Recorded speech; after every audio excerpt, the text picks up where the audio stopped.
Un service d'identification a eu lieu dimanche à l'académie Hillside Endarasha dans le centre du Kenya.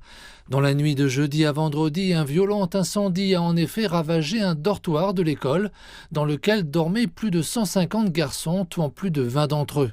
Les dirigeants qui sont venus réconforter les parents en deuil ont appelé les écoles à mettre en œuvre les directives de sécurité définies par le gouvernement afin d'éviter de nouvelles catastrophes. Le comté dispose de 4 ambulances. Nous essayons d'en obtenir 2 de plus pour pouvoir en disposer partout. Mais la seule façon sûre de lutter contre les incendies reste la prévention.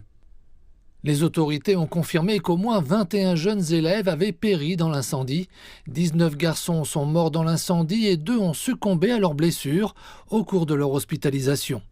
Les corps des 19 victimes brûlées au point d'être méconnaissables ont été transférés à la morgue de l'hôpital Narumoru à Nyeri. Les analyses ADN visant à identifier les corps des défunts débuteront ce lundi.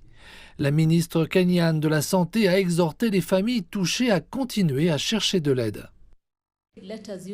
Utilisons les conseillers, rendons-leur visite, parlons-leur. Il ne s'agit pas d'un cas isolé. Continuons à leur parler parce que l'aspect mental est un défi, surtout pendant les catastrophes. L'incendie a laissé de nombreux villageois d'Endarasha en état de choc.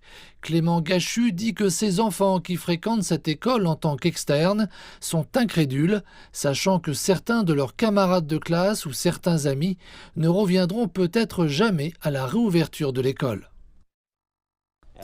La façon dont vous travaillez, la façon dont vous êtes avec vos collaborateurs, la manière dont vous entretenez des relations avec d'autres personnes, c'est la même chose avec les enfants.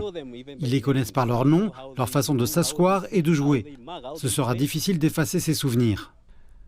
Le gouvernement s'est engagé à mener des enquêtes approfondies afin de déterminer les actes illégaux ou l'illégalité ayant conduit à l'incendie.